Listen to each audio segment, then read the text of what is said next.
Hello again. How are you guys doing? I hope you're having a great day.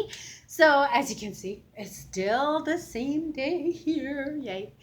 And so we're going to go on to science. Now, Friday, with all the things that we talked about, we didn't get through the science that we should have. So we're going to kind of start over a little bit and review things, okay? So we are talking about cells, organs, tissue, okay? So the important thing to remember about this is it's like building blocks, okay? So we talked on Friday that cells, a cell, is the smallest living organism. Yes? Smallest living thing. I shouldn't say organism, that's always wrong. Smallest living thing is a cell. Now, if you have a whole bunch of cells together doing the same thing, that is called tissue. Okay? And then we talked on Friday that if you have a whole bunch of tissues doing the same thing, those are called organs. And then we also talked about if we have a whole bunch of different organs all doing the same thing, that is called a system. Remember, we looked at our lovely little man. Woo! There he is. Okay? And we talked about how blood is tissue and muscles are tissue and our lungs are an organ, yes? And the biggest organ in your body, believe it or not, is your skin. Your skin is the largest organ you have, okay? Again, it is tissues all working together makes an organ. Okay. Oh, I'm sorry. I also forgot. So we also talked about how we have something called the circulatory system, which is your heart, your blood, your lungs, all working together. Okay. And a respiratory system, which is our lungs, and our esophagus and our nostrils, because that's where we bring air in and out. So we have all of these organs working together, okay, to do a job that God created them to do.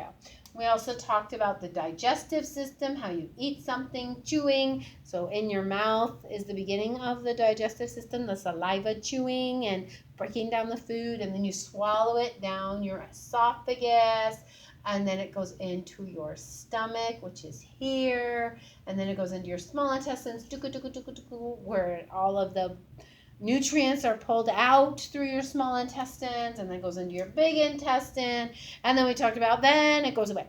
Yes, into the bathroom. All right, so and that is called your digestive system. So a bunch of cells that do the same thing are called tissues. A bunch of tissues that do the same thing are called organs. A bunch of organs that do the same thing are called a system.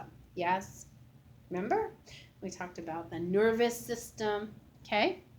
And we also talked about two types of cells. So here we have our two types of cells. Here we have our plant cell, okay? So our plant cell has a cytoplasm. It has a nucleus. It has all these little organelles, which in third grade we don't learn them all, so you don't need to worry about that. We know about nucleus, cytoplasm, and the cell membrane, which is this little, on a plant, this little green line represents the cell membrane. Remember we talked about that. And a cell wall for the plant cell, because the plant cell needs a cell wall to support it so it can stand up, right? When we talk about a tree, every cell in a tree has this wall to help it be firm and stand, okay? Human cells or animal cells are round. They look like this. They also have a cytoplasm. The cytoplasm is like a jelly-like fluid that's inside, that kind of like, it's just there, yeah. I lost, sorry. And then it has a nucleus, which remember we talked about, that's like the control center. It tells the cell what to do. Remember we talked about cells can go through something called mitosis, which means they divide and become new cells. They live and they die, right? All day long, cells are being born, living, and dying, for lack of a better term. Being born, yeah, they're not really like born, but they develop, they reproduce. All right, and then we talked about how there's cytoplasm again, the jelly, and it has a cell membrane, which holds everything inside the cell. Remember, we talked about it like being a swimming pool. The cell membrane is like a swimming pool, and it holds all the water and everything inside. Okay, and so these are our two cells that we are looking at, and the pieces that we are concerned with are the cytoplasm, the nucleus, the cell membrane, and the cell wall. Okay, those are the things we're going to be studying and learning about and looking in a microscope at. All right, so those are the things that we talked about and looked at on Friday. But what we did not get to do on Friday was to read our book.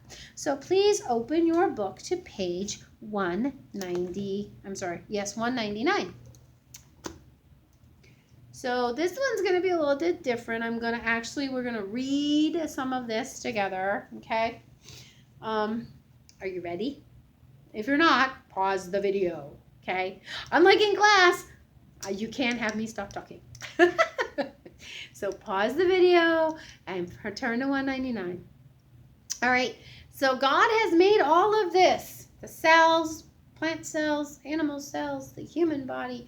Remember, we are made in the image of God. God breathed his breath of life into Adam way back when he created him. And we are all made in the image of God. All right? So let's go ahead and look at our cute little man on his microscope. All right, for thousands of years, people did not know what plants and animals were made of. Scientists could only observe characteristics of them. They could only observe plant stems, leaves, and flowers, or animals' fur, eyes, and even its heart. Okay? But they could not study the tiny parts that made up each of these. Then a tool was invented that allowed scientists to see the small parts of living things that they could not see before. What do you think that could be? Probably what he's standing on, huh? Microscope. Okay. Cells, observing cells. One of the main tools scientists use to observe the tiny parts of living things is a microscope. A microscope is a tool used to see things that are very, very small, things that you can't see with your naked eye. Remember, we talked about that means just looking at it. You can't just see it by looking at it. You have to have some sort of tool to help you.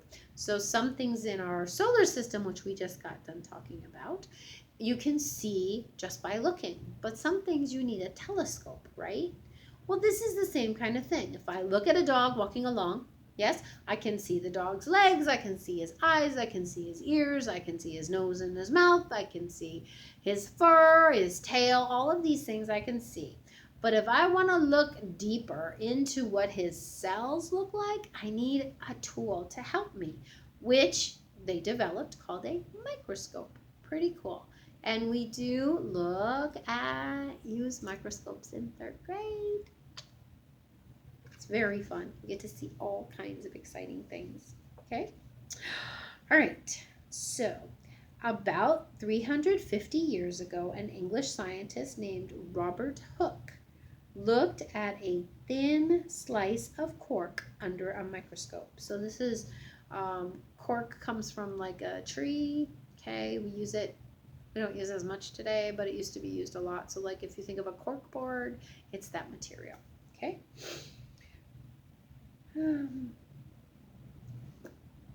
Cork is a type of plant.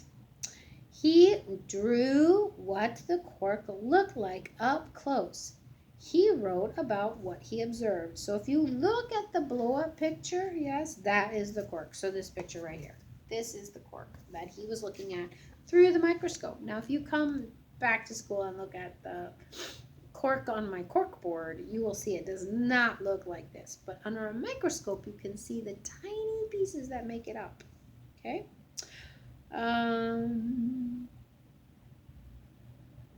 He drew what the cork looked like up close. He wrote what he observed. Robert Cook wrote about little boxes in his report. He thought these boxes looked like rooms or chambers.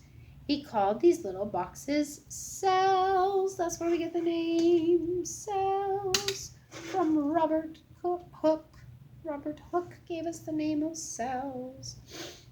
Okay, the word cell comes from the Latin word meaning chamber. See? Pretty cool. All right, now we're on page 201. Are you with me? Okay. Many scientists began to use microscopes to help them observe and study living things.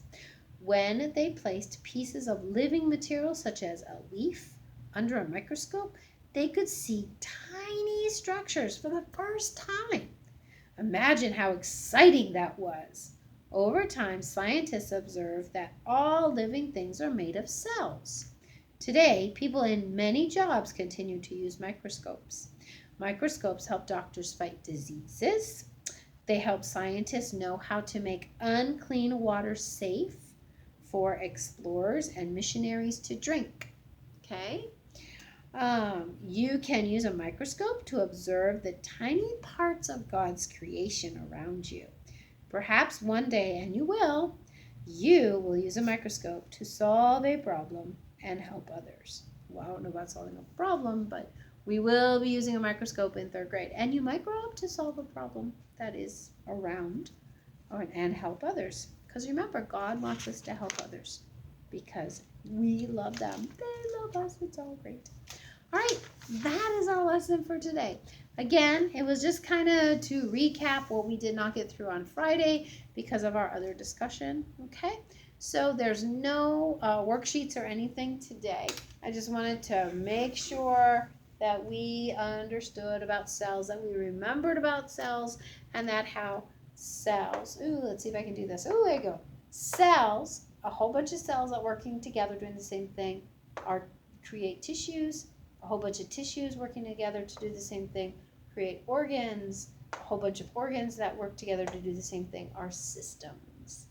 Okay, so I will see you tomorrow. Tomorrow we will talk about something called the single cell organisms. There are organisms that are only made of one cell. That's it. Amoeba, paramecium. It's very exciting. And then you'll get to watch some amoebas, little amoebas going around. They're so cute. All right. You can find them in water. Yeah. Okay. So I will see you tomorrow. Have a great afternoon and enjoy your day. Bye, guys.